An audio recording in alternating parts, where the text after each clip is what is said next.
அஸ்ஸலாமு வணக்கம் பிள்ளைகள். இந்த வீடியோ யாரு கண்டா 2026ஆம் ஆண்டு பேட்ச் FWC கேள்வி செஞ்ச பிள்ளைகளுக்கு நிறைய உங்களோட FWC பேப்பரும் உங்களோட ஸ்கீமும் இப்ப இதை பார்த்த உடனே விளங்குது உங்களுக்கு எவ்வளவு ஈஸியா கேள்வி வந்திருக்குதுன்னு.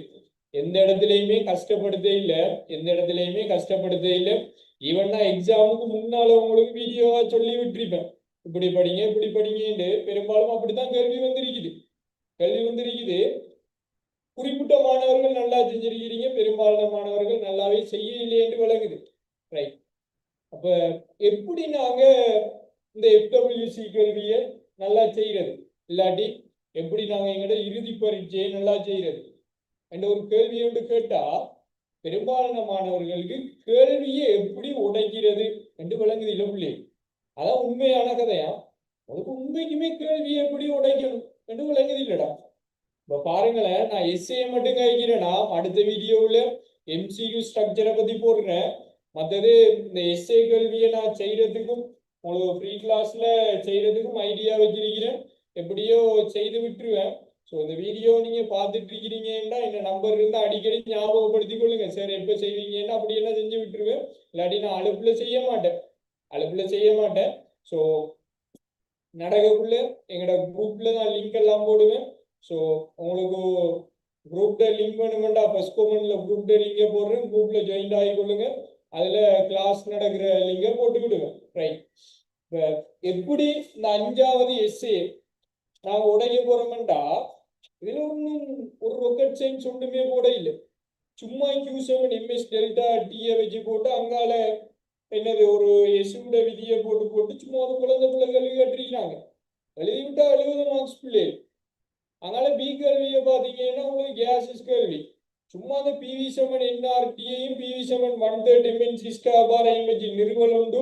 அதே டால்டன்ற பௌதியமுக விதி உண்டு. ஓ, டால்டன்ற பௌதியமுக விதி தான், நிறுவல் கூட இல்லை. அது ஸ்ட்ரக்சர்ல நினைக்கிறேன். அதே மாதிரி டால்டன்ற பௌதியமுக விதியிலிருந்து வாயுன்ற பௌதியமுகத்தை கண்டுபிடிச்சிட்டு போறது 70 மார்க்ஸ் 150 சும்மா வந்திருக்கும் கையில, சும்மா வந்திருக்கும். ரைட். உங்களுக்கு 6வது தெரியாது இருக்கும். உங்களுக்கு 6வது உண்மைக்குமே தெரியாதண்டா 7வதுக்கு வரலாம் பிள்ளை. சும்மா பாருங்களா, அந்த கேள்வியை எடுத்துட்டு எல்லாமே நீளம் நீளம் நீளம் என்று கலர் சொல்றாங்க.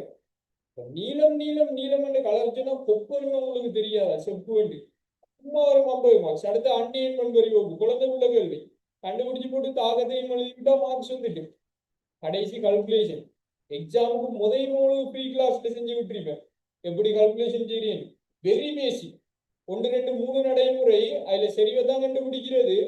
ஈவன் 1 2 கூட நீங்க சிம்பிளா செஞ்சிருக்கலாம், மார்க்ஸ் எடுத்திருக்கலாம்.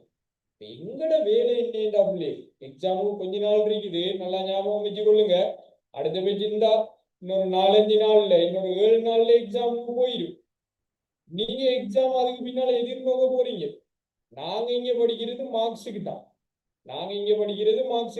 எப்படி மார்க்ஸை குறைக்கி எடுத்து எங்கட பக்கெட்டுக்குள்ள போடையிலும் ரெண்டு யோசிச்சு கொள்ளுங்க. அது மட்டும்தான் மெயினா. நீ கூட மார்க்ஸ் எடுக்கிறியா நீ டாக்டர், நீ குறைய மார்க்ஸ் எடுக்கிறியா நீ ஒன்றுமே இல்லை. நீ கூட மார்க்ஸ் எடுக்கிறியா நீ இன்ஜினியர், குறைய மார்க்ஸ் எடுக்கிறியா நீ பின்னால. நீனே பெரிய அறிவாளி கட்டிக்காரன்றதுக்காக உனக்கு களத்துல டெலிஸ்கோப் போட்டு அனுப்ப போற, இல்லைன்னா டாக்டருக்கு போகண்டு.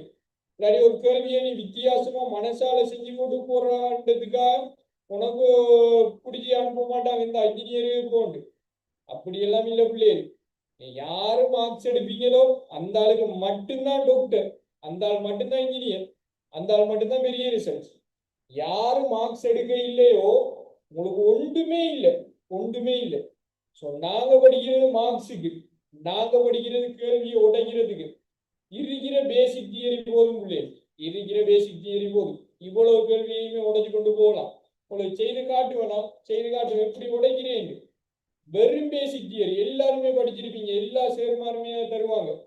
யாருமே அடிப்படை தியரி படிப்பிக்கிறே இல்லை. உங்களோட சிலபஸை படிப்பிச்சு போட்டு எக்ஸ்ட்ரா ஏதாவது தராங்கன்னா அவுட் ஆஃப் சிலபஸ். ஏன் உங்களோட பழைய கேள்வி ஏதாவது செய்து காட்டுறதுக்காக தருவாங்க. அது தராமையும் இருக்கையெல்லாம் அப்படி என்ன நீங்க பழைய கல்வியை செஞ்சிருக்க மாட்டீங்க. சில நேரம் அதை தர இல்லாட்டி அந்த சார் நீங்க கூட நினைப்பீங்க என்றதுக்காக தருவாங்க. மற்றபடிக்கு உங்களுக்கு பேசிக்கான விடயங்கள் எல்லா சேர்மாருமே தருவாங்க, உங்களோட சிலபஸுக்குள்ள இருக்கிறது. ஸோ முதலாவது அந்த நோட்ஸை படிங்க. கேள்வியை உடைக்கிற எப்படி என்று பழகுங்க. பழகிட்டீங்கன்னா பிள்ளைகள் உங்களை விஞ்சுறதுக்கு யாருமே இல்லை.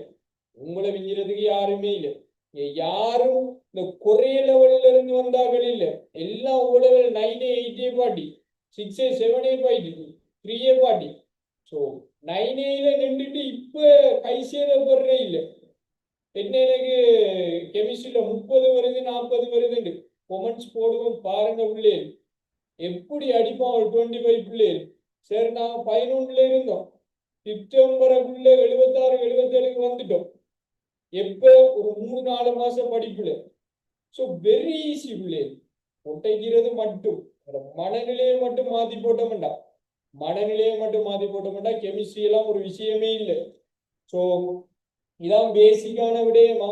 உடைகிறத பழகுவோம். அடுத்த வீடியோவில் எம்சிக்கு என்ன வந்திருக்குது, ஸ்ட்ரக்சர் என்ன வந்திருக்குதுன்னு சொல்றேன். விஷயத்தை மட்டும் பிடிச்சிட்டீங்கன்னா மார்க்ஸ் எங்களுக்கு தானா தேடி வரும் பிள்ளைகள். விஷயத்தை மட்டும் பிடிச்சா